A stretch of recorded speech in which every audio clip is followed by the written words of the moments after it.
Welcome to The Source, where we combine the headlines with in-depth conversations with the newsmakers themselves.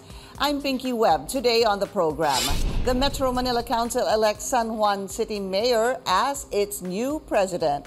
What will be the new Metro Manila Council's new leadership's top priority amid traffic problems and COVID-19? Also, an infectious diseases expert urges ramping up vaccination following the detection of the immune-evasive BQ.1 COVID-19 variant. San Juan City Mayor Francis Zamora and infectious diseases expert Dr. Rontgene Solante joins us in the program.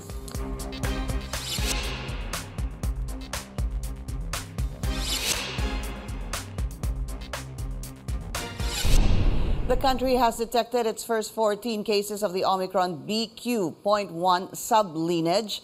The Department of Health describes it as highly transmissible and can escape immunity from vaccines or previous COVID-19 infections.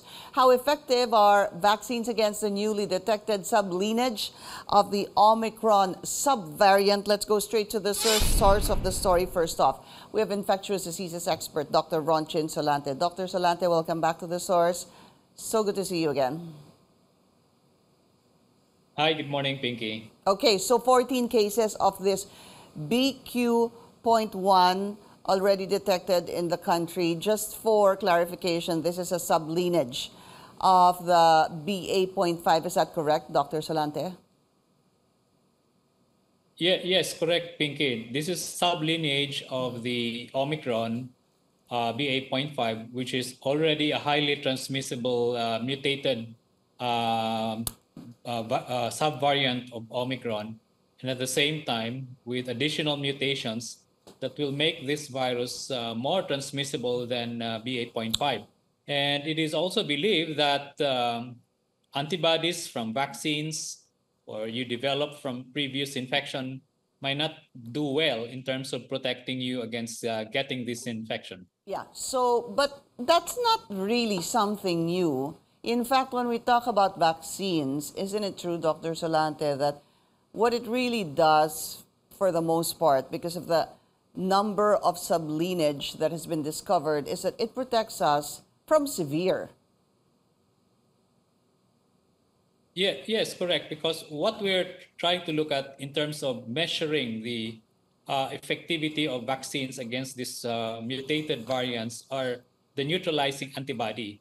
And remember, the neutralizing antibody does not always correlate to the protection against severe infection. So which means that we know that the neutralizing antibody in those who were vaccinated, and if there will be exposure to this mutated virus, the neutralizing antibody may not be enough to protect us, no? But the other part there is that our immune system also has another immune response that can protect us the more severe form of the infection.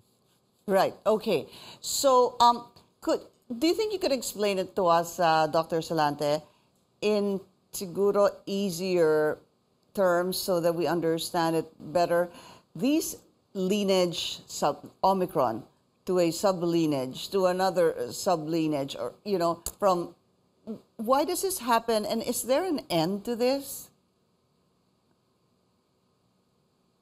Okay, so in the first place, this COVID virus mutate because of transmission from one person to the other. It's a normal phenomenon of viruses to really protect themselves and to prolong themselves inside our body. And it seems that there are always vulnerable population by which this virus can mutate to prolong its survival inside the body. Naghahanap And as ng they host. mutated, Dr. Solante, parang yes, naghahanap sila ng host. Yes, naghahanap sila ng host, weaker host, to the point na pag nag-mutate sila, it will always be to their advantage, no? And that is why you have the Omicron, and then you have the sub-variants of Omicron, the BA.1, 0.2, and then now the BA.5, which is the dominant variant. And as they mutated, they produce these mutations to their advantage, to the point that even vaccines will not be able to fully protect us against infection. It's almost like it's a race against time kung sinong mauuna sa atin dalawa. Yung mga protected o yung, this COVID-19 that keeps on mutating and mutating, finding different hosts to be able to survive. So what we have right now is, kasi sometimes it's a little confusing na po, Dr. Solante, no, for at least even for someone like me, how this has subvariants and how it has actually mutated. Tell us about the behavior, because now that there are 14 cases of BQ.1, I understand there's also a BQ.1.1. Yes, the BQ.1 has some mutation, more transmissible compared to BA.5. The BQ.1.1 has additional mutations than BQ.1, but more or less they behave the same in terms of transmissibility and evading the neutralizing antibody produced by a vaccine. So whether it's a BQ.1 or the BQ.1.1, both of them behave in the same way, as they can transmit and they can also infect and Opo. cause reinfection and breakthrough infection. So let's go back to that. Tagalogin po natin, mas nakakahawa ho itong BQ.1, and even if it's BQ.1.1, but let's stick to BQ.1 right now. Mas nakakahawa ho siya. That's a fact. And then number two, Yes, correct. paano ho ba sabihin that it evades antibodies? Kahit na po magpabakuna tayo at nagkaroon na po tayo ng nakaraang impeksyon, maaari pa rin tayong ma-infect dahil ganun po yung behavior nitong BQ.1. Yes, because the mutation is in the part of the spike protein na itong mga antibodies natin are targeting, no? So halimbawa, meron kang antibody coming from the vaccine, hindi na niya ma-recognize itong spike protein nitong mutated virus. That's why it can still enter into our body. Kaya nakakapasok. Hindi na po siya pamilyar doon sa spike protein, no? Doc Solante, that's what happens. Parang paiba ng paiba Yes. at pabago-bago yung kanyang spike protein. Yeah, yes. On that note, Pinky, I would just like to make mention. That's why most likely, number one, the solution here is another booster dose, especially for those who has not yet received the required booster doses, or the bivalent vaccine. Okay. Because the bivalent vaccine has a very good neutralizing antibody against the Omicron. Omicron, right. That's the reason why they were developing the bivalent vaccines, was really because of Omicron. And even BQ.1 and even BQ.1.1 are subvariants of Omicron. So help us understand the situation now. If one had a choice, we still don't have the bivalent vaccine siguro. Balikan po muna natin yung meron tayong bakuna ngayon, Dr. Solante. How effective are these against these new BQ.1, BQ.1.1? Okay, in terms of blocking the virus, they may not be totally effective anymore. But if you still give it to those who has not received the booster, it can boost its protection against the severe infection. So what we are focusing now is the benefit of getting the booster of current vaccine to prevent severe infection.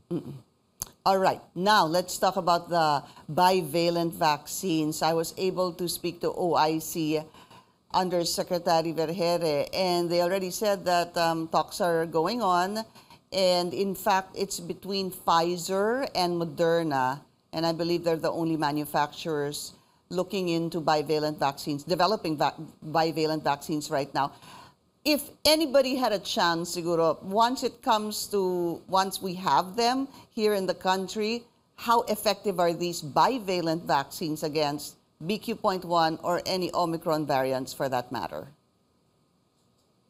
Well, there are new data that are coming out that the neutralizing antibody, when they tested the bivalent vaccine with the BQ.1.1, there's a good amount of the neutralizing antibody, although, again, neutralizing antibody is just one part of assessing the importance of protection, but it will give us some ample protection against severe infection. So which means that comparing with the monovalent and the bivalent, then you have a higher protection with the bivalent against the BQ.1 and the BQ.1.1. Yeah, so mas effective, no, Doc Solante, siguro itong bivalent vaccine. That's what you're saying. All right, we need to talk about numbers and what's going on even in the United States and in China, because in the U.S., this BQ.1 now accounts for about 50% of the new infections in the United States. We need to take a very short break. We will be right back.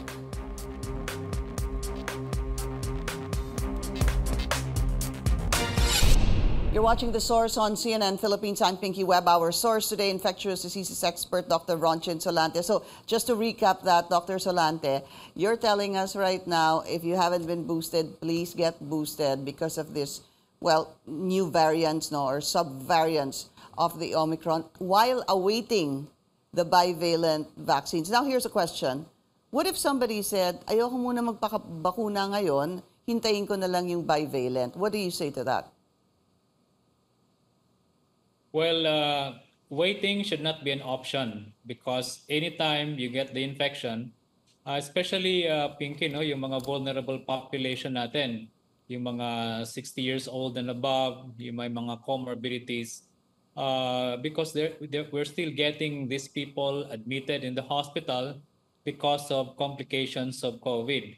And I think for them, it should not be an option. They should be getting their needed booster doses for them to be protected against severe infection. Now, for those who wants to wait for the bivalent, then they can have that option, but as long as they will still be complying with the health protocols strictly in terms of wearing the face mask, not much with the parties and get together during Christmas, because I know it will really be something that they will really develop the symptoms, and once they have the symptoms, they are more also prone to the severe infection. And let's look at the positivity rate. That's been up to 11.1% from 7.5%. What we're looking at is the weekly increase, no? That's coming from Octa. That's a 4% increase, Dr. Solante.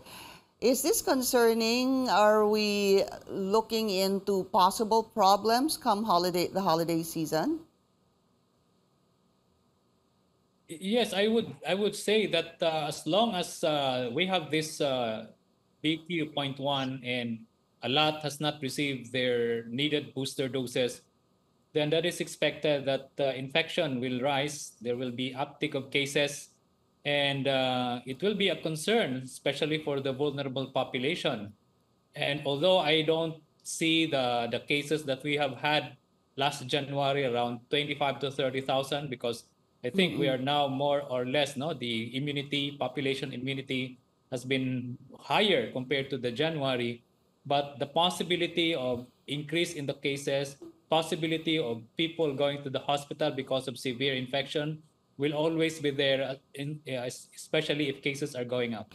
Just as a last question, I mentioned a while ago regarding this BQ.1, and I believe it's also BQ.1.1.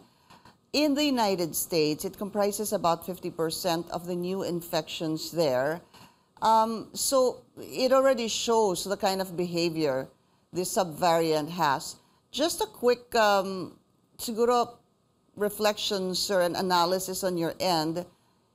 In terms of what's happening in China, in spite of their zero COVID policy, we're seeing waves of, they say, even higher than when that pandemic began. I believe in Saturday they had about 40,000 infections. What's going on there, Dr. Solante? Okay, for the US, it's driven by this new variant of concern, no? The BQ.1 and the BQ.1.1. And you know, in the US, they're already not wearing the face mask. Everybody is just going out, going to their normal ways, and includes gatherings, no? So that is expected if you have a highly transmissible virus. in China, I think it's a different situation because this is the first time that China has been reporting around 40,000. And I think these are the mutated viruses, no? Whether it's a BA.5, the BA.2, we don't know because they're not giving us data on that. But I highly suspect these are the highly mutated virus because their vaccination rate is also very high compared to the US. But because of these mutations, they see a lot of these cases now among their people, especially for those who are vulnerable. Yeah. All right, Dr. Rontgene Solante, sir, thank you so much for your time. Thank you, Pinky, and good morning. We'll be taking a very short break. This is The Source on CNN Philippines. Please stay tuned.